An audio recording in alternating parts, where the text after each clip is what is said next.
Hello student, this is Fazal sir here. Now today in this lecture I discuss about the malaria. This topic is related to class 12 biology chapter 8 human health and disease. Now start topic malaria. Malaria is the most common disease that are reported in India. It is caused by the Plasmodium vivax that are a protozoan species. तो जो malaria होता है, malaria हमारे India के अंदर most common disease है और ये जो डिजीज होती है it is caused by the protozoan species that name as the plasmodium. तो प्लाज्मोडियम एक प्रोटोजोवन होता है जिसकी वजह से किसी भी पर्टिकुलर स्पीसीज को मलेरिया होता है, but it is a non contagious disease. It means it is a type of disease that are not transmit from one person to other person itself. It has required vector. तो ये ऐसी disease होती है जो कि एक person दूसरे person को जा रही होती है लेकिन उसको ट्रांसफर करने के लिए किसी वेक्टर की नीड होती है। And here the female anopheles mosquito acts as a vector. तो यहाँ पे जो फीमेल एनाफिलिस मॉस्किटो होती है वो रिस्पॉन्सिबल होती है एक इन्फेक्टेड पर्सन से नॉर्मल पर्सन के अंदर डिजीज को ट्रांसफर करने के लिए। अब इसको लोग ऐसे आइडेंटिफाई कर सकते हैं। तो फीमेल एनाफिलिस मॉस्किटो को आइडेंटिफाई करने का सिंपल तरीका ये होता है कि जब भी फीमेल एनाफिलिस मॉस्किटो सिट करती बैठती है तो बैठते टाइम वो अपने जहां जिस रीजन में बैठ रही होगी 45 डिग्री का एंगल लेके वो बैठती है। तो जब भी हमारे पास फीमेल एनाफिलिस मॉस्किटो कहीं पे भी सिट करेगा या बैठेगा या हमारी स्किन बैठा के या किसी जगह प्लेस में बैठा हुआ है तो वो क्या होता है बैठते टाइम 45 डिग्री का एंगल लेके बैठती है। तो इसके बेस पर पता लगा सकते हैं कि हमारे आसपास जो मॉस्किटो हैं वो उनमें से कोई एनाफिलिस मॉस्किटो तो नहीं है।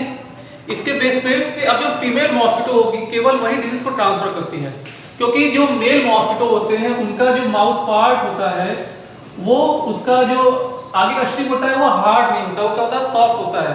और मेल मॉस्किटो अपनी लाइफ सर्वाइव करने के लिए फ्लावर के नेक्टर लेते हैं, जबकि जो फीमेल मॉस्किटो होती है वो ह्यूमन का ब्लड शक करती है अपनी लाइफ को सर्वाइव करने के लिए। अब ऐसा क्यों होता है? क्योंकि जो फीमेल मॉस्किटो होती है उसको एग प्रोड्यूस करना होता है, अपने नए यंग वंस को लाना होता है, तो उसको काफी हाई एनर्जी की नीड होती है। तो अपनी एनर्जी की नीड को कंप्लीट करने के लिए ये जो फीमेल मॉस्किटो होती है उसने एडॉप्टेशन कर लिया मेल के ऊपर, मतलब ह्यूमन के ऊपर, ह्यूमन के ब्लड को शक करने के लिए। जबकि जो मेल मॉस्किटो होते हैं उनके अंदर ज्यादा एनर्जी की नीड नहीं होती है, इसलिए वो लोग फ्लावर के नेक्टर लेके अपनी लाइफ को इजीली सर्वाइव कर लेते हैं। इसके अलावा जो हमारे पास फीमेल मॉस्किटो होती है उनकी लाइफ लंबी होती है जबकि मेल मॉस्किटो की लाइफ कम होती है। मोस्ट ऑफ द केसेस में देखा गया है कि जो हमारे पास मेल मॉस्किटो होती है उनकी लाइफ 10 to 12 डेज की होती है, जबकि जो फीमेल मॉस्किटो होती है उनकी लाइफ 30, 35, 40 डेज तक की हो सकती है। अब इसके बाद बात कर लेते हैं कि ये जो मलेरिया है ये कैसे फैलता है। तो मलेरिया को ट्रांसफर करने का कौन कर रहा है? फीमेल एनाफिलिस मॉस्किटो कर रही है।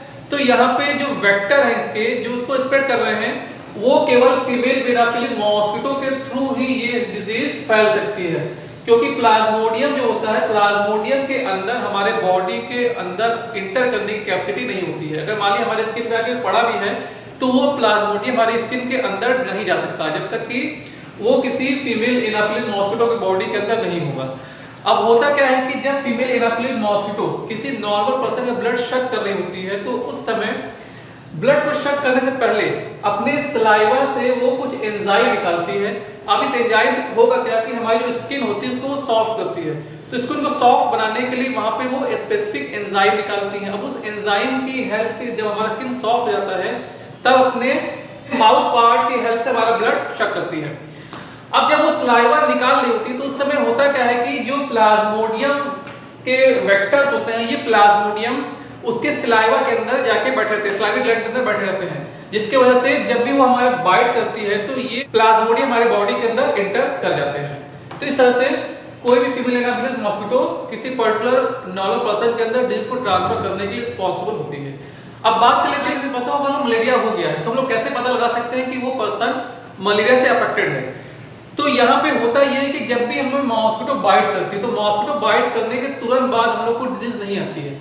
यहाँ पे 12 डेज, 14 डेज या 20 डेज तक का टाइम लगता है। कभी कभी क्या होता है कि ये कई महीने तक भी हमारे बॉडी के अंदर पड़ा रहता है, उसके बाद हम लोग को डिजीज सिम्टम्स अपीयर होती है। अब जो टाइम पीरियड होती है जहाँ पे हमारे बॉडी के अंदर प्लाज्मोडियम आ चुका है लेकिन अभी डिजीज अपीयर नहीं हो रही, उस टाइम पीरियड को हम बोलते हैं इंक्यूबेशन पीरियड। जैसे कि मान लिया हम लोग को किसी इन्फेक्टेड फीमेल एनाफिलिस मॉस्किटो ने बाइट किया, अब बाइट करने के बाद वो करेगी क्या, हमारे बॉडी के अंदर प्लाज्मोडियम को इंटर कर देगी। अब प्लाज्मोडियम को इंटर करने के बाद ये प्लाज्मोडियम तुरंत डिजीज को शो नहीं करता है। After some time it show the disease appearance and its time may be 12 days, 14 days, 20 days और may be 3 to 4 months also. This time period are known as incubation period. अब ऐसा क्यों होता है इसको भी हम लोग आगे वीडियो लेक्चर में बात करेंगे। अब जब यहाँ पे सिम्टम्स आना स्टार्ट होगा तो स्टार्टिंग में जो पर्सन के अंदर सिम्टम्स आएगा उसको सिकनेस और इलनेस की प्रॉब्लम होगी, हेडेक होगा, उसके अलावा मसल्स पेन होंगे, एब्डोमिनल पेन स्टार्ट हो जाएंगे। Then after it cause the high fever, sweating and chills. Chills मतलब होता है जाड़ा देके बुखार आना। तो इसके अलावा मलेरिया केस में डायरिया, अनीमिया और नोजिया कंडीशन भी रिपोर्ट की गई है। तो जो इसका सबसे मेन सिम्टम्स होता है high fever, chills and sweating, तो इसके मेन सिम्टम्स हो गए। Except this muscles pain, abdominal pain and headache.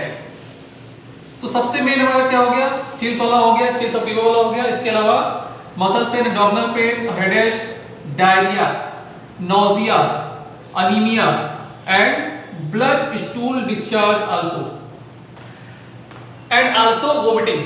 तो वोमिटिंग भी इसकी एक सिम्टम्स के अंदर आती है। अगर हमने सही समय पे प्रॉपर क्योर नहीं किया तो ये जो बीमारी होती है, जो मलेरिया होता है, हमारे पूरे बॉडी के अंदर इसके वेक्टर फैलने लगते हैं और अल्टीमेटली ये कोमा तक कॉज कर सकता है और किसी पर्सन की डेथ भी हो सकती है। तो ये जो डिजीज होती है बहुत ज्यादा डेंजरस है। बात लेते हैं कि how to prevent from this particular type of disease. तो हम लोग अपने आप को मलेरिया से कैसे बचा सकते हैं। तो मलेरिया से बचाने का सबसे सिंपल तरीका ये है कि हम लोग मॉस्किटो नेट का यूज करें, क्योंकि जो मेन डिजीज ट्रांसफर हो रही है मॉस्किटो के थ्रू ट्रांसफर हो रही है। तो अगर हम लोग अपने आप को मॉस्किटो की बाइट से बचा सकेंगे तो हम लोग अपने आप को मलेरिया से सेव कर पाएंगे। तो सबसे मेन जो प्रिवेंशन होगा, use the mosquito net, except this insecticides, insect applying machines, hygiene and sanitation. अपने घरों के आसपास साफ सफाई रखी जाए, अपने खुद की सफाई रखी जाए, removal of dump water and clean the water logging area. तो हमारे घरों के अंदर या हमारे घरों के आसपास कहीं अगर पानी इकट्ठा है तो उस पानी को हम लोग को रिमूव कर देना चाहिए, क्योंकि करते क्या है कि फीमेल एनाफिलिस मॉस्किटो अपने एग वाटर के अंदर देती हैं। अब उस वाटर के अंदर यहाँ से इसके लार्वा डेवलप होंगे और डेवलप होकर नया हमारे पास फीमेल मॉस्किटो बन जाएगा, जिससे कि नंबर ऑफ डिजीजेस उस पर्टिकुलर एरिया से फैल सकती है। अब बात लेते हैं कि मान लो किसी पर्सन को मलेरिया हो गया तो हम लोग उसको कौन सी ड्रग्स दें कि इससे हम लोग अपने आप को सेव कर सकें। तो सेव करने के लिए सबसे इसेंशियल यहाँ पे मेडिसिन के फॉर्म में यूज होता है क्यूनिन एंड क्लोरोक्विनिन। तो क्यूनिन और chloroquine, doxycycline, tetracycline, pyrimethamine, mefloquine and anti malarial antibodies. तो इस तरह से नंबर ऑफ केमिकल्स यूज किए जाते हैं मलेरिया के केस में। अब हमारे पास जो प्लाज्मोडियम वाइवस होता है, इस प्लाज्मोडियम वाइवस की near about more than 60 species discovered की जा चुकी है, जिसमें से केवल 4 स्पीसीज ही मलेरिया डिजीज को कॉज करती है। Plasmodium vivax, Plasmodium ovale, Plasmodium falciparum and Plasmodium malariae. हमारे इंडिया के अंदर जो सबसे मोस्ट कॉमन डिजीज के फॉर्म में रिपोर्ट किया गया है वो प्लाज्मोडियम वाइवस है और प्लाज्मोडियम फैल्सिफेरम है। जबकि जो प्लाज्मोडियम ओवेली होती है, plasmodium ovale present on very rare cases. तो इंडिया के अंदर प्लाज्मोडियम ओवेली बहुत ही रेयर केस पाया जाता है। Except this plasmodium malariae, it is reported in the eastern India, it means the Orissa also. तो यहाँ पे जो प्लाज्मोडियम वाइवस होता है, it is reported at the most common plasmodium that cause malaria in India region, while Plasmodium falciparum also known as the most dangerous Plasmodium vectors that cause the malaria। तो जो सबसे ज्यादा dangerous, जो सबसे ज्यादा खतरनाक है, जिससे बचने की चांसेस बहुत कम होती है, वो क्या होता है, Plasmodium falciparum होता है। Except this, I am going to discuss about some terminology that are used here. Number 1, pre-patent period। Pre patent मतलब यहाँ पे कोई प्रिपरेशन हो रही है, कोई तैयारी हो रही है, Pre-patent period is the time period in which the plasmodium enter in our body and develop itself from the sporozoite stage to metacryptozoite stage and present in our liver. Then after it transfer into the blood. तो pre patent period जो होती है वो इसकी first period होती है। जैसे हमारे बॉडी के अंदर प्लाज्मोडियम वाइवेक्स इंटर किया या प्लाज्मोडियम कोई प्लाज्मोडियम इंटर किया, तो इंटर करने के बाद अब क्या होगा कि ये प्लाज्मोडियम हमारे बॉडी के अंदर लीवर के पास डायरेक्टली जाएगा, क्योंकि इसकी जो मेन साइड होती है वो लीवर ही होती है। अब लीवर के अंदर लगातार वो डिवाइड करेंगे और डिवाइड करने के बाद यहाँ पे स्पोरोजॉइट स्टेज के फॉर्म में इंटर करता है और क्रिप्टोजॉइट और मेटाक्रिप्टोजॉइट फॉर्म में कन्वर्ट होता है। तो जब तक ये लीवर के अंदर रहेगा, जब तक अपने आप कोई प्रिपरेशन कर रहा है डिजीज फैलाने के लिए, उस टाइम पीरियड को लोग बोलते हैं pre patent period. Number second is incubation period. Incubation period is the time period in which the first malaria symptoms appear in a human species. तो जैसे किसी पर्सन के अंदर मलेरिया के फर्स्ट सिम्टम्स अपीयर होने स्टार्ट हो, जैसे हम लोग यहाँ पे बात किया फीवर, चिल्स और स्वेटिंग की, ये सब सिम्टम जब आना स्टार्ट कर जाएंगे तो उस टाइम पीरियड को लोग क्या बोलते हैं? इंक्यूबेशन पीरियड बोलते हैं। तो इंक्यूबेशन पीरियड में क्या होगा? यहाँ पे फर्स्ट टाइम यहाँ पे मलेरिया का सिम्टम्स अपीयर किया जाएगा। तो अगर हम लोग बात करें प्लाज्मोडियम वाइवेक्स की, तो प्लाज्मोडियम वाइवेक्स के अंदर ये 14 डेज का टाइम लेता है।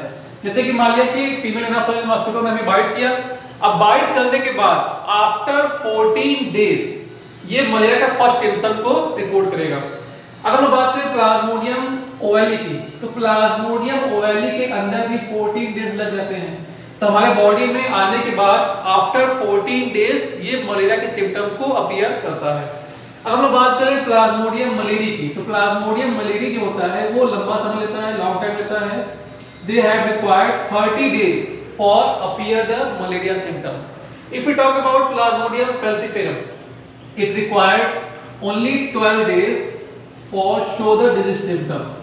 तो इसको देख के हम लोग बता सकते हैं कि जो फैल्सिफेरम में बहुत तेजी से ग्रोथ कर रहा है और अदर प्लाज्मोडियम कंपैरिजन में ये डिजीज अपीयरेंस बहुत जल्दी ले आ रहा है, इसका मतलब ये ऑलरेडी डेंजरस है।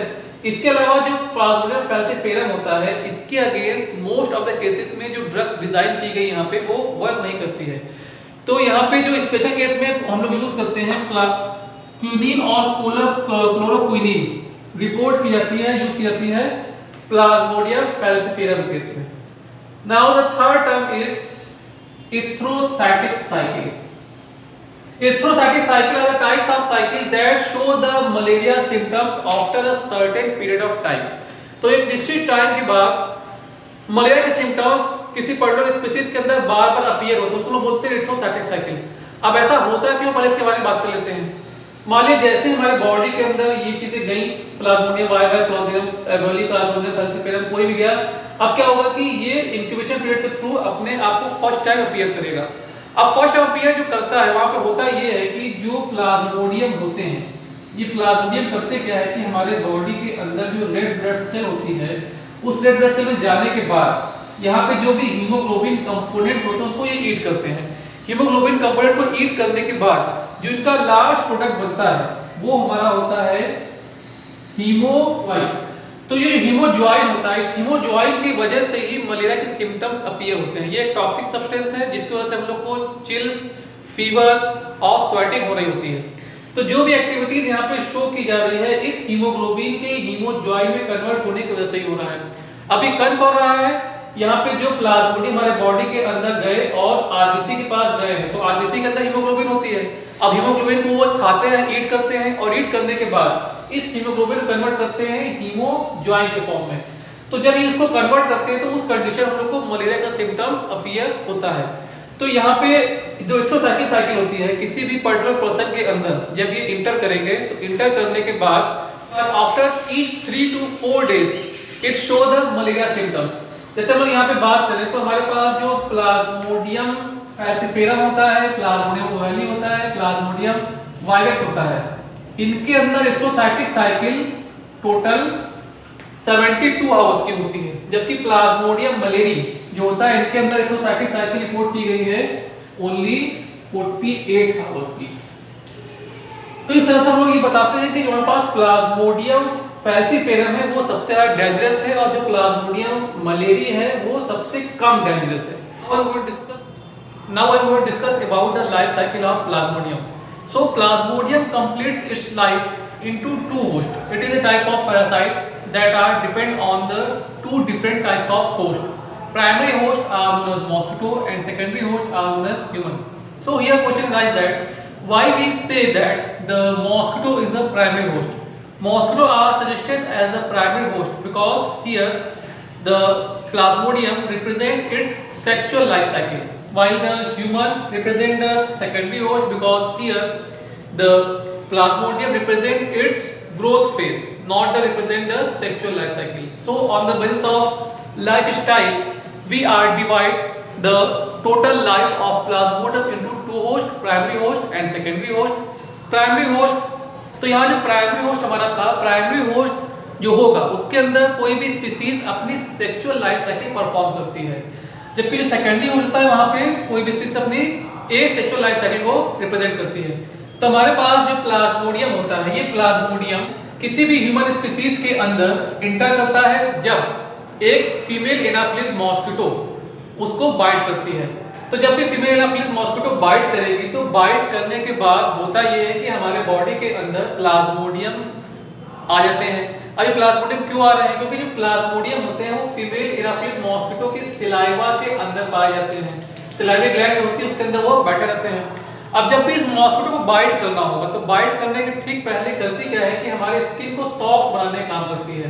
अब स्किन को सॉफ्ट करने के लिए अपने सिलाइवरी ग्लैंड को सेक्रेट करती है, इससे हमारा जो स्किन होता है वो सॉफ्ट हो जाता है। वो जब स्किन सॉफ्ट हो जाएगा तो ये इजीली अपने स्टिंग को हमारे स्किन के अंदर इंटर कर पाएंगे। अब इंटर करने के बाद हमारा ब्लड इजीली शक कर पाती है। तो जब ये स्लाइवा यहाँ पे सेक्रेट करती है तो स्लाइवा के साथ साथ यहाँ पे जो इसका प्लाज्मोडियम होता है, प्लाज्मोडियम भी यहाँ पे आ जाएगा। अब वो प्लाज्मोडियम जब ये अपनी स्टिंग अंदर डालेंगे स्किन के तो प्लाज्मोडियम हमारे बॉडी के अंदर इंटर कर जाते हैं। अब जैसे ही प्लाज्मोडियम हमारे बॉडी के अंदर इंटर करता है वो ब्लड के थ्रू होता हुआ हमारे पास लीवर के पास पहुंच जाता है, क्योंकि लीवर क्या है, इसका साइट ऑफ एक्शन है जहाँ पे अपनी एक्टिविटी शो करता है। तो जो प्लाज्मोडियम इंटर किया है वो अपनी स्पोरोजॉइड स्टेज में होता है, मतलब वो स्पोर के फॉर्म में होता है। अब जो स्पोरोजॉइड स्टेज होगी वो डायरेक्टली ब्लड के थ्रू होते हुए हमारे लीवर के पास आ जाएगी। नाउ इट कॉन्टिन्यूसली डिवाइड, क्योंकि यहाँ पे इसको अपनी नंबर को बहुत तेजी से बढ़ाना है, इंक्रीज करना है। तो यहाँ पे जो स्पोरोजॉइड स्टेज हमारे लीवर के अंदर आती है वो तेजी से डिवाइड करना स्टार्ट करती है and it convert in the form of cryptozoites and cryptozoite convert in form of metacryptozoites. तो ये लगातार डिवाइड करके क्रिप्टोजॉइड्स और मेटाक्रिप्टोजॉइड फॉर्म में कन्वर्ट होना स्टार्ट कर देती है। अब यहाँ पे जब नंबर ऑफ क्रिप्टोजॉइड्स फॉर्म हो जाते हैं then this cryptozoites are transfer from liver to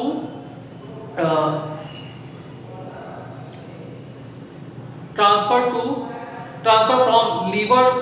from liver to RBC cell. अब यहाँ पे क्या हुआ कि ये हमारे पास लीवर से ट्रांसफर कहाँ पे आ गया, रेड ब्लड सेल में आ गया।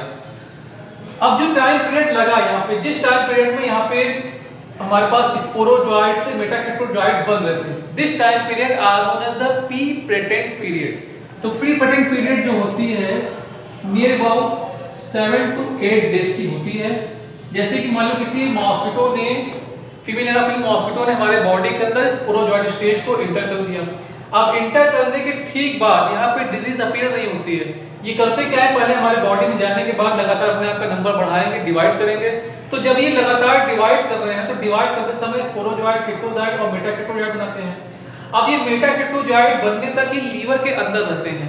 अब लीवर के अंदर जब तक रहेंगे तो उस टाइम पीरियड को बोलते हैं प्री पेटेंट पीरियड, मतलब अपने आप को प्रिपेयर कर रहे हैं डिजीज को फैलाने के लिए। अब जो ये प्री पेटेंट पीरियड होगी, ये this metacryptozoite transfer from liver to RBC cell, red blood cell में आ गया। अब रेड ब्लड सेल में आने के बाद ये जो मेटाक्रिप्टोजॉइड होता है, metacryptozoite convert in the form of microcryptozoite and microcryptozoite. अब ये सिंगल सेल होगी। अब ये सिंगल सेल से दो अलग अलग तरह की सेल बनेगी। एक सेल छोटी होगी और दूसरी सेल क्या होगी, थोड़ी बड़ी होगी। तो जो छोटी होगी उसको बोलेंगे माइक्रोक्रिप्टोजॉइड, और जो माइक्रोक्रिप्टोजॉइड होती है लगातार डिवाइड करके अपना नंबर बढ़ाती रहती है। तो ये हमारे पास माइक्रोक्रिप्टोजॉइड हो गए जो कि लगातार किसी भी सेल के, किसी भी आरबीसी सेल के अंदर पड़ी हुई है और डिवीजन करती जा रही है। और सेकंड होती है माइक्रोक्रिप्टोजाइट। तो माइक्रोक्रिप्टोजाइट ये वाली हो गई जिनका साइज थोड़ा बड़ा होता है। अब ये माइक्रोक्रिप्टोजाइट क्या होती है, डिजीज कॉजिंग कंडीशन को फॉलो करना स्टार्ट कर देंगे। अभी करेंगे क्या, माइक्रोक्रिप्टोजाइट हमारे आरबीसी के अंदर जो हीमोग्लोबिन होती हैं उस हीमोग्लोबिन को ईट करेगा और ईट करने के बाद उसको डाइजेस्ट करना स्टार्ट कर देता है। After digestion this haemoglobin convert to form the haemozoin. अब जैसे हीमोजॉइन बनेगा, this haemozoin are responsible to appear the malaria symptoms. तो यहाँ पे जैसे ही हमारे बॉडी के अंदर हीमोग्लोबिन से हीमोजॉइन बनेगा वो मलेरिया के सिम्टम्स को लाना स्टार्ट कर देगा। अब जो हीमोजॉइन होता है वो हीमोजॉइन टॉक्सिक सब्सटेंस होता है जिसके वजह से हमारे बॉडी के अंदर चिल्स, फीवर, स्वेटिंग, हेडेक और नंबर ऑफ सिम्टम्स जो कि हम लोग मलेरिया में बात करते हैं वो सारे सिम्टम्स यहाँ पे आने स्टार्ट कर देते हैं। अब यहाँ पे मलेरिया के सिम्टम्स आना स्टार्ट किया, उसको हम बोलते हैं इंक्यूबेशन पीरियड। और जो इंक्यूबेशन पीरियड होती है अलग अलग स्पीसीज के लिए अलग अलग होती है। जैसे हम बात करें प्लाज्मोडियम वाइवेक्स की, प्लाज्मोडियम ओवेली की, तो इसकी जो इंक्यूबेशन पीरियड होती है वो केवल 14 डेज की होती है। अगर हम बात करें प्लाज्मोडियम मलेरी की तो उसकी जो इंक्यूबेशन पीरियड होती है वो 30 डेज की होती है। अगर हम बात करें प्लाज्मोडियम फैल्सिफेरम की तो उसकी इंक्यूबेशन पीरियड टोटल 12 डेज की होती है। अब हमारे पास मलेरिया के सिम्टम्स आना स्टार्ट कर दिया। अब मलेरिया के सिम्टम्स आने के बाद नेक्स्ट यहाँ पे इलेक्ट्रोसाइटिक साइकिल चलना स्टार्ट कर देती है। Erythrocytic cycle are the types of cycle that represent the malaria symptoms after a certain period time. तो अगर किसी पर्सन के लिए मलेरिया होता है तो आफ्टर एक सर्टेन पीरियड के टाइम के बाद यहाँ पे मलेरिया के सिम्टम्स काफी हाई होता है, उसके बॉडी के अंदर बहुत ज्यादा तेज फीवर होगा और वहां पे उसको चिल्स, कपकपी होगी और कपकपी के बाद क्या होता है हम लोग को स्वेटिंग होने लगती है, पसीना आने लगता है। तो उस कंडीशन में ये साइकिल कुछ कुछ दिनों में रिपीट होती रहती है। तो मोस्ट ऑफ द केसेस में 2 से 4 डेज के बीच ये साइकिल रिपीट होती है क्योंकि जो अलग अलग स्पीसीज होती है वो उसका अलग अलग टाइम पीरियड है इलेक्ट्रोसाइटिक साइकिल का। जैसे हम लोग बात करें प्लाज्मोडियम मलेरी की तो प्लाज्मोडियम मलेरी आफ्टर 72 आवर्स इस इलेक्ट्रोसाइटिक साइकिल को रिपीट करता है। जबकि हमारे पास जो प्लाज्मोडियम ओवेली होते हैं, प्लाज्मोडियम वाइवेक्स होते हैं, प्लाज्मोडियम फैल्सिफेरम होते हैं, इस इलेक्ट्रोसाइटिक साइकिल को 48 आवर्स के अंदर रिपीट करते रहते हैं, जिसकी वजह से अफेक्टेड पर्सन को एक निश्चित टाइम के बाद फीवर काफी हाई रहता है, उसको कपकपी देके, जाड़ा देके बुखार आता है और उसके कुछ समय के बाद वहां पे उसको स्वेटिंग होगी और फिर फीवर फिर से नॉर्मल हो जाता है। क्योंकि यहाँ पे एक निश्चित टाइम के बाद जो हमारे पास आरबीसी सेल होती है वो रप्चर करती है। जो रप्चर करेगी पहले तो क्या डिवाइड करेगा। अब डिवाइड करने के बाद यहाँ पे जो माइक्रो क्रिप्टोजॉइड होते हैं डिवाइड करके जब उनका नंबर पूरे आरबीसी के अंदर फुल हो जाएंगे तब ये आरबीसी सेल को रप्चर करना शुरू करते हैं। जब ये यहाँ पे रप्चर होगी तब इलेक्ट्रोसाइटिक साइकिल के सिम्टम्स अपीयर होंगे। अब क्या होगा, ये पर्सन को मलेरिया हो गया। ऐसे मान लो कि नॉर्मल पर्सन था, अब इसने इसके अंदर स्पोरोजाइट्स एंटर कर गई। एंटर करने के बाद अब ये पर्सन क्या हो गया, अफेक्टेड हो गया है, उसकी पूरे बॉडी के अंदर मलेरिया के सिम्टम्स आने स्टार्ट कर दिए। अब इस इफेक्टेड पर्सन को अगर कोई मॉस्किटो बाइट करेगा उसके बॉडी के अंदर मलेरिया के क्रिप्टोजाइट्स और बेटा क्रिप्टोजाइट्स स्टेज इंटर करे जाएंगे। तो जब मॉस्किटो किसी अफेक्टेड पर्सन का ब्लड शक कर रहा होता है तो ब्लड शक करते समय ये मानिए हमारे पास अफेक्टेड पर्सन था, अफेक्टेड पर्सन का जब वो ब्लड शक करेगा तो उस टाइम पे इस मॉस्किटो के अंदर ब्लड के पास माइक्रो गैमेटोसाइट्स और माइक्रो गैमेटोसाइट को अपने बॉडी के अंदर ले लेगा। अब माइक्रो गैमेटोसाइट्स और माइक्रो गैमेटोसाइट्स डायरेक्टली मॉस्किटो के माउथ और वेट गट से होते उसके एब्डोमेन पहुंच जाते हैं। अब एब्डोमेन में जाने के बाद जो माइक्रो गैमेटोसाइट होता है, जो माइक्रो गैमेटोसाइट होता है वो मेल गैमेट और फीमेल गैमेट का सिंथेसिस करता है। माइक्रो गैमेटोसाइट से हमारे पास टोटल 6 to 8 मेल गैमेट बनते हैं, जबकि माइक्रो गैमेटोसाइट से केवल एक फीमेल गैमेट बनता है। अब यहाँ पे ये मेल गैमेट और फीमेल गैमेट फ्यूज करेंगे और फ्यूज करने के बाद एक सिंगल सेल फॉर्म होगा, इसको हम बोलेंगे ookinets। Now this ookinets consist of only a single nucleus. यहाँ पे एक सिंगल न्यूक्लियस होता है, ये हमारे पास ookinet स्टेज हो गए, ये इनसे बनी है। अब उस ookinete के अंदर जो न्यूक्लियस होता है लगातार डिवाइड करता है और डिवाइड करने के बाद इसके अंदर नंबर ऑफ स्पोरोजॉइड फॉर्म होते हैं and this stage are known as oocytes। अब क्या हुआ, ookinete कन्वर्ट हो गया oocyte के फॉर्म में। अब ये oocyte कहाँ पे होगा, मॉस्किटो के एब्डोमेन के अंदर होगा। अब oocyte करते क्या है कि मॉस्किटो के एब्डोमेन को रप्चर करके यहाँ पे आके सलाइवरी ग्लैंड के अंदर आके बैठ जाएंगे। अब जब ये इन्फेक्टेड मॉस्किटो किसी दूसरे नॉर्मल पर्सन को बाइट करता है तो उनके बॉडी के अंदर उसके सलाइवा के थ्रू ये स्पोनोजॉइड स्टेज नॉर्मल पर्सन के अंदर ट्रांसफर हो जाती है। Now this is the overall life cycle of Plasmodium vivax. I hope you understand each and every topic that I explained here.